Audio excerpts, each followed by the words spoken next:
খরগোশ কত নেবে?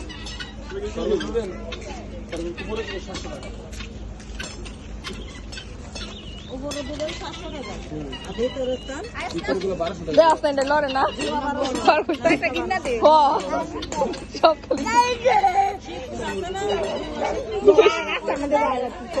আয় আমো আয় হলো জায়গা খরগোশের টাটা দিয়ে দাও দিব খরগোশের টাটা দিয়ে দাও টাকা দিয়ে লও। কি এটা এই যে এত কামড় দিব, ফান্সি দিব। আচ্ছা আমো আয় হলো মা আমার কাছে হুজুর নিও উঠো বাবা উঠো উঠো উঠো টাটা দাও খরগোশটা টাটা দাও এবেলা যাই কত মানুষ বাজারের ভিতরে দেখছে তুই কি এনো সময় নষ্ট করলে বাইক দিতাম না ফাইন হয়ে গেছে গা। টাটা দাও আম্মু একটা চুমু দিয়ে দাও তাড়াতাড়ি